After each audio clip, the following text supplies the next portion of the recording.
જય જય કોળી સમાજ। સમસ્ત કોળી સમાજ અને કોળી સેના દ્વારા આયોજિત 15મા સમૂહ લગ્ન પ્રસંગે મંચ પર વિરાજમાન વેરાવળના ધારાસભ્ય શ્રી આદરણીય ભાઈ શ્રી વિમલભાઈ, અમરેલીના ભારતીય જનતા પાર્ટીના જિલ્લા મહામંત્રી શ્રી આદરણીય ચેતનકુમાર, પણ જ્યારે આ સમાજના કાર્યમાં અહીંયા આવ્યો હોય સમૂહ લગ્નમાં, જ્યારે 76 દીકરીઓ પ્રભુત્વમાં પગલા માંડી રહ્યા હોય ત્યારે એમને આશીર્વાદ આપવા માટે અહીંયા ઉપસ્થિત રહેવાનો એક તક મળી છે અને આપના આશીર્વાદ લેવા માટેની જે તક મને મળી છે એ આયોજકોનો ખૂબ ખૂબ આભાર માનું છું કે આપના દર્શનનો લાભ આપવા માટે આજે ઉપસ્થિત રહેવાનો મોકો મળ્યો છે। મિત્રો, એક વાત કોળી સમાજના યુવાનો અહીંયા ઉપસ્થિત છે ત્યારે આપણે કંઈક બે વાત કરવા આવ્યો છે। પ્રથમ તો એ કે આવતા દિવસોમાં આપણા સમાજનું ખૂબ મોટું એક સંમેલન આયોજન કરવાના છે। એમાં આપણો સાથ અને સહકાર જોશે, આપણો સાથ મળશે ને? ખૂબ મોટું સંમેલન। એક વાત ધ્યાનમાં રાખજો મિત્રો, આપણે ખ્યાલ હશે કે ઠાકોર સમાજે અડધી રાતે એક સંમેલનનું આયોજન કર્યું, 1.5 લાખ જેટલા લોકોનું એક મહાસંમેલનનું આયોજન થયું હતું। આપણા સમાજ માટે અતિ જરૂરી છે। હવે આપણા સમાજને એક થવાની ખૂબ જરૂરી છે। આ વાત ધ્યાનમાં રાખજો। અમે જ્યાં જ્યાં વાત કરીએ છીએ આપણા સમાજનું પણ એક બંધારણ થવું જોઈએ, એક નિયમો થવા જોઈએ જેના કારણે આર્થિક રીતે આપણો સમાજ આગળ આવે। આ થવું જોઈએ કે ન થવું જોઈએ મને કહો? આ અતિ જરૂરી છે। આપણે ખાટલે ખોટશે ઈશ્વરે છે ને આપણા સમાજને આર્થિક રીતે સદ્ધર નથી કર્યા, અમુક જ લોકો જે આર્થિક સદ્ધર છે, પણ હવે આર્થિક સદ્ધર થવા માટે કંઈક નિયમો આપણા સમાજના થાય જેના કારણે આપણો સમાજ આર્થિક રીતે આગળ આવે।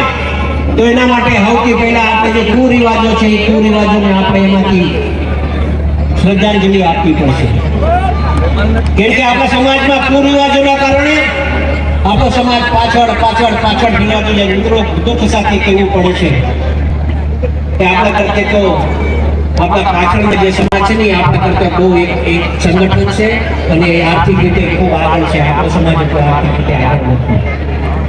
અમે પ્રયત્ન કરીએ છીએ, હું હોઉં, મોટા ભાઈ હોય, મિત્રો આપ સૌનો ખૂબ પ્રેમ મળ્યો છે, અદભુત પ્રેમ મળ્યો છે અને અમે ક્યારેય ભૂલી નહીં શકીએ।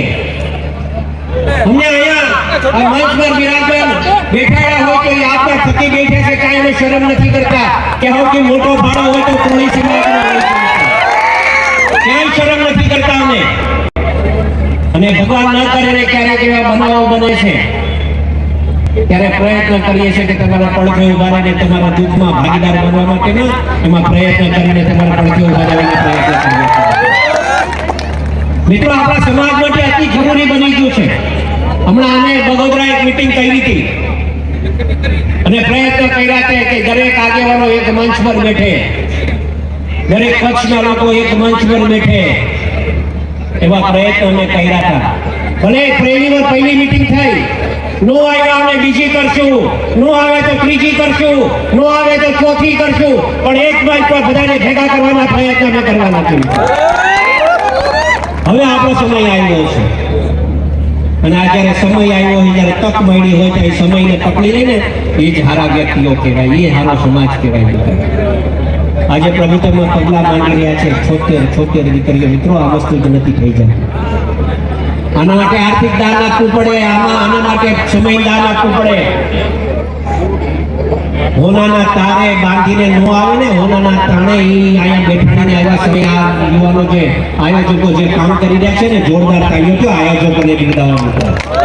આ કઈ અમસ્તું નથી થઈ જતું। 15 વર્ષથી આ સમૂહ લગ્ન કરતા આવ્યા છે મિત્રો, પણ ક્યાંક ખામી દેખાતી હોય આપણા સમાજમાં, ત્યારે જ્યારે એક થવાની વાત આવે ત્યારે નથી થતા, ત્યારે દુઃખ આવે છે, મિત્રો દુઃખ પડે છે। મગજમાં વાત રાખજો મિત્રો, આપણો સમાજ જ્યારે આટલો મોટો ભેગો થયો છે, યુવાનો આટલા મોટા ભેગા થયા છે, મિત્રો એક વાત કરીશ, એક વાર જ્યારે હાકલ પડે ત્યારે એક થવાના પ્રયત્ન કરજો ને હાકલ પડે ને જે વ્યવસ્થા થઈ હોય કદાચ તમારા સુધી એને પહોંચ્યા હશે, નહીં પહોંચ્યા હોય, કોઈક આગેવાનોને કદાચ આમંત્રણ મળ્યું હશે, નહીં મળ્યું હોય, કોઈ યુવાનો સાથે મને વાત થઈ હોય, નહીં થઈ હોય, પણ ખબર પડે કે સમાજ એક થવાનો છે ત્યારે આખો સમાજ એક થવા માટેના પ્રયત્ન કરજો મિત્રો. એ કેવા માટે અમે તમારા આપ સૌએ ખૂબ પ્રેમ આપ્યો છે, અઢળક પ્રેમ આપ્યો છે, ત્યારે અમે બોલી દઈશું. પણ માતાજી પાસે પ્રાર્થના કરું, દિન પ્રતિદિન જે દીકરીઓ નવદંપતીઓ જે પ્રભુત્વના પગલા માંડી રહ્યા છે એનું જીવન સુખમય થાય, શાંતિમય થાય અને દિન પ્રતિદિન એની પ્રગતિ થાય. માતાજી કોઈ દિવસ એના પર દુઃખ ના આવે એવા પ્રયત્ન કરીએ મિત્રો.